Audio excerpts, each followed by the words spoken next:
या 980 से ले तो भैया और बढ़िया आ जाएगा, तब बाउंस बैक करे तो मजा आ जाएगा फिर कि वो 25,100 तक 180 तक जाने के लिए रेडी है। मैं 25,000 पे ही लास्ट मार्केट छोड़ दूंगा, क्योंकि मुझे पता है कि वो लिक्विडिटी ग्रैब करेगा, वो कभी भी अटका सकता है वहां पे। तो वो वाला सिनेरियो होगा।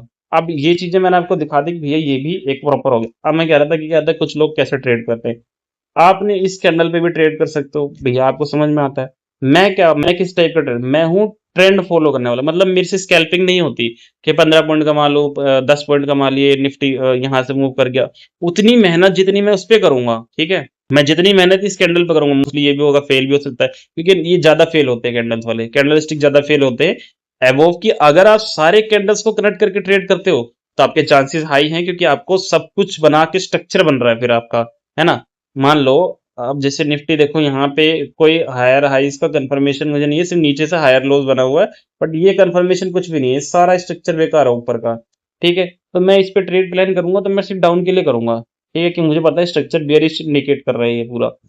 अब मान लो कि आपने कैंडल स्टिक पे सोचा, तो आपके स्कैल्पिंग ही होते हैं कैंडल स्टिक पे, इससे ज्यादा कुछ होता नहीं है, ठीक है।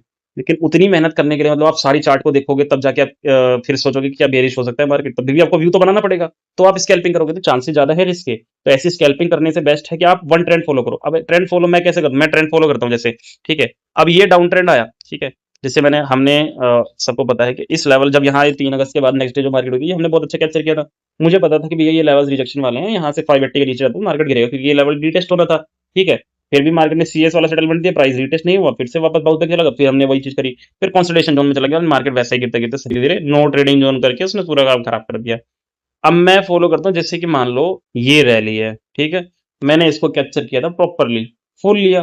तो मेरा क्या काम है मैं बताता हूँ, कि मैं यहाँ से अगर एक लॉट भी उठाऊंगा ना, तो जैसे आप 10 लॉट बाय करके, ठीक है, मान लो आपने 10 लॉट बाय किया यहाँ से, इस पे 10 लॉट बाय किया आपने, 10 पॉइंट लिया तो 10,000 हो गए आपके। लेकिन मैं एक लॉट बाय करूंगा और मैं पूरे 100 पॉइंट लूंगा, उसी चीज की है, सेम चीज जो आपने 10 पॉइंट में 10,000 कमाए हैं, मैं एक लॉट में ही कमाऊंगा। अब अगर आप समझ लो बहुत बढ़िया ट्रेडर हो, ठीक है, मान लो मैं आपको कुछ चीजें, मतलब आपका माइंडसेट अच्छा होने के लिए मैं आपको बता रहा हूँ, वो चीज समझो।